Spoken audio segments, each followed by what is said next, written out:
Assalamualaikum teman-teman. Hari ini aku membuat bongkar roti. Ini rasanya manis dan gurih, dan pas masuk ke mulut itu lembut banget. Dijamin anak-anak pasti suka deh. Aku bikin satu resep ini jadi lumayan banyak, tapi sehari juga udah habis sama anak-anakku. Dan ini tuh bergizi banget loh, selain mengandung lemak juga mengandung protein hewani dari telurnya. Pokoknya cocok banget untuk masa pertumbuhan anak-anak. Tinggal dikurangi gulanya kalau mau.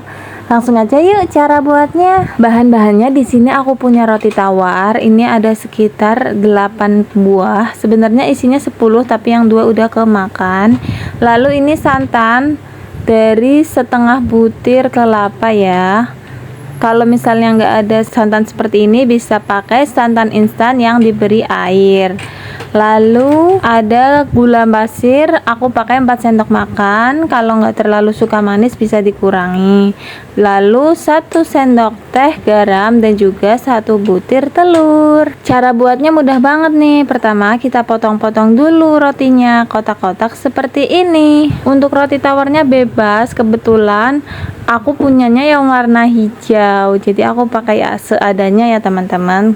Nah ini rotinya udah semua dipotong-potong. Sekarang kita taruh di baskom, kemudian kita tambahkan gula pasirnya, lalu kita masukkan juga garamnya.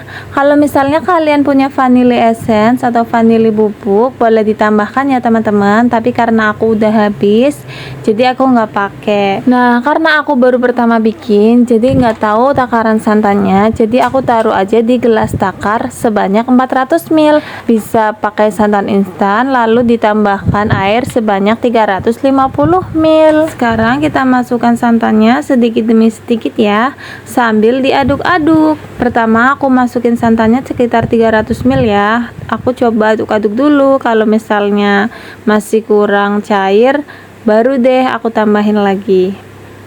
Nah ini kita ngaduk-ngaduknya sambil sekalian kita hancurkan ya. Nah karena masih kurang basah, maksudnya masih kering kelihatannya, jadi aku tambahin lagi santannya. Jadi total semuanya aku pakai 400 ml ya. Tapi tingkat kelembaban roti tawar itu berbeda-beda. Kalau misalnya kalian 300 ml udah cukup ya, nanti nggak usah ditambahkan lagi santannya. Dan juga ini balik lagi sesuai selera ya. Ada juga yang suka bongkar roti yang kayak ada kuahnya teman-teman, berkuah gitu, bisa ditambahkan lagi. Tapi aku sukanya yang pas kayak gini, bisa dipegang juga jadinya guys. Nah kalau udah jadi adonannya seperti ini, terakhir kita masukkan telurnya. Setelah telurnya masuk, kita aduk-aduk lagi sampai semuanya tercampur merata. Nah ini adonannya udah jadi. Langsung kita ambil daun yang sebelumnya udah aku panasin di atas kompor, supaya nanti nggak mudah sobek saat kita membungkusnya. Cara bungkusnya seperti ini. Nah tuh diangkat ke atas lalu ditekuk ke tengah, yang kanan juga diangkat ke atas lalu sisi-sisinya ditekuk ke tengah seperti ini, lalu ditusuk menggunakan lidi. Aku beri contoh lagi ya teman-teman. Kita masukkan adonannya 3 sendok makan, kemudian kita lipat 2 seperti ini. Di tengahnya ada adonannya ya, lalu yang kiri diangkat ke atas lalu ditekuk ke tengah, yang kanan juga diangkat ke atas lalu dilipat ke tengah sisi-sisinya seperti ini. Setelah itu kita tusuk menggunakan lidi. Nah kalau atasnya masih kurang rapi, bisa digunting ya daun bagian atasnya. Selain itu berguna supaya nanti di tempat kukusannya tidak terlalu penuh. Kalau udah semuanya, sekarang kita kukus yuk. Nah ini kukusannya sebelumnya udah aku panasin dan air bawahnya sudah mendidih ya. Kita masukkan bongko yang sudah kita bungkusin tadi. Kita kukus kurang lebih 15-20 menit ya, supaya telurnya betul-betul matang.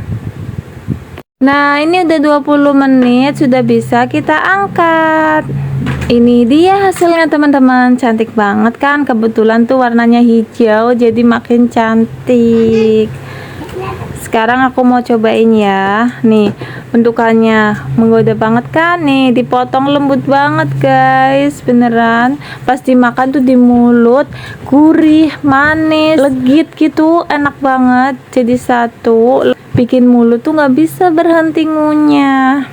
Nah, selain di daun, kalian juga bisa pakai mangkok stainless seperti ini atau cetakan kue juga bisa ya teman-teman. Kalau misalnya kalian gak punya daun, bisa seperti ini. Kebetulan daun aku sisa sedikit aja, jadi sisanya aku pakai mangkok stainless. Ini gak mempengaruhi rasa, cuman aromanya beda ya, gak ada aroma daunnya gitu. Pokoknya kalian harus cobain resep ini ya, bikinnya juga mudah banget kok, tinggal dicampur-campur aja. Sekian resep dari aku. Kalau kalian rasa konten aku bermanfaat, jangan lupa subscribe agar aku semakin semangat berbagi resep makanan yang enak-enak lainnya.